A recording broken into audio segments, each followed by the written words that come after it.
नारद जी बोले, जब 2 घड़ी रात बाकी रहे तब तुलसी की मृत्तिका, वस्त्र और कलश लेकर जलाशय पर जाए। कार्तिक में जहाँ कहीं भी प्रत्येक जलाशय के जल में स्नान करना चाहिए।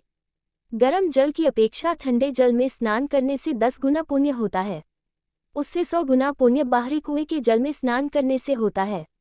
उससे अधिक पुण्य बावड़ी में और उससे भी अधिक पुण्य पोखर में स्नान करने से होता है। उससे 10 गुना झरनों में और उससे भी अधिक पुण्य कार्तिक में नदी स्नान करने से होता है। उससे भी 10 गुना पुण्य वहाँ होता है जहाँ 2 नदियों का संगम हो, और यदि कहीं 3 नदियों का संगम हो तब तो पुण्य की कोई सीमा ही नहीं।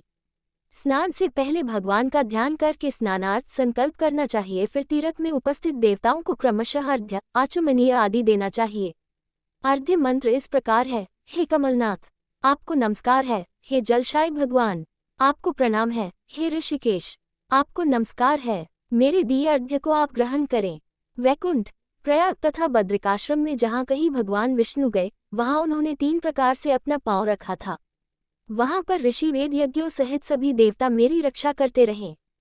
हे जनार्दन, हे दामोदर, हे देवेश, आपको प्रसन्न करने हेतु मैं कार्तिक मास में विधि विधान से ब्रह्म मुहूर्त में स्नान कर रहा हूँ। आपकी कृपा से मेरे सभी पापों का नाश हो। हे प्रभो, कार्तिक मास में व्रत तथा विधिपूर्वक स्नान करने वाला मैं अर्घ्य देता हूँ, आप राधिका सहित ग्रहण करें। हे कृष्ण, हे बलशाली राक्षसों का संहार करने वाले भगवान, हे पापों का नाश करने वाले, कार्तिक मास में प्रतिदिन दिए हुए मेरे इस अर्घ्य द्वारा कार्तिक स्नान का व्रत करने वाला फल मुझे प्राप्त हो। तत्पश्चात विष्णु, शिव तथा सूर्य का ध्यान करके जल में प्रवेश कर नाभि के बराबर जल में खड़े होकर विधिपूर्वक स्नान करना चाहिए। गृहस्थी को तिल और आंवले का चूर्ण लगाकर तथा विधवा स्त्री व यति को तुलसी की जड़ की मिट्टी लगाकर स्नान करना चाहिए।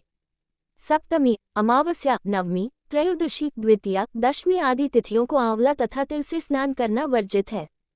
स्नान करते हुए निम्न शब्दों का उच्चारण करना चाहिए।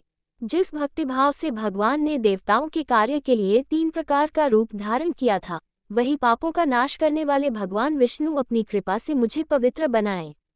जो मनुष्य भगवान विष्णु की आज्ञा से कार्तिक व्रत करता है, उसकी इंद्रादि सभी देवता रक्षा करते हैं, इसलिए वह मुझको पवित्र करें।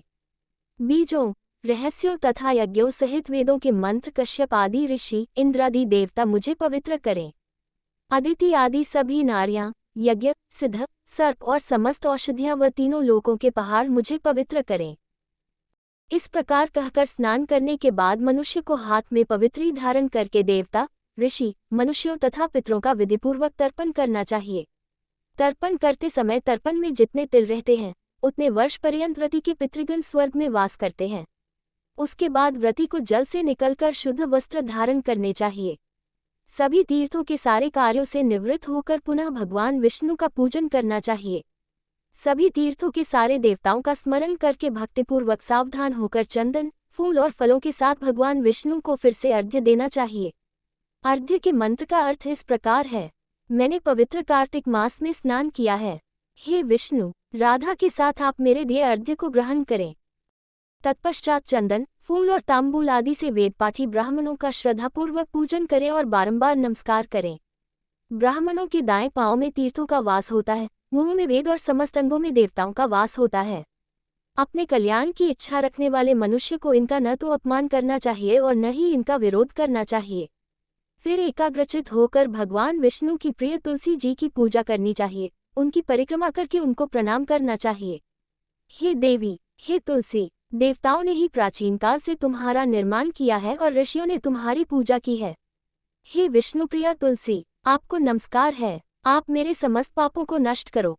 तत्पश्चात चंदन, फूल और तांबूल आदि से वेदपाठी ब्राह्मणों का श्रद्धापूर्वक पूजन करें और बारंबार नमस्कार करें। ब्राह्मणों के दाएं पांव में तीर्थों का वास होता है, मुंह में वेद और समस्त अंगों में देवताओं का वास होता है। अपने कल्याण की इच्छा रखने वाले मनुष्य को इनका न तो अपमान करना चाहिए और न ही इनका विरोध करना चाहिए। फिर एकाग्रचित होकर भगवान विष्णु की प्रिय तुलसी जी की पूजा करनी चाहिए। उनकी परिक्रमा करके उनको प्रणाम करना चाहिए।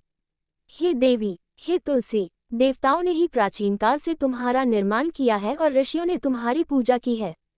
हे विष्णुप्रिया तुलसी, आपको नमस्कार है। आप मेरे समस्त पापों को नष्ट करो।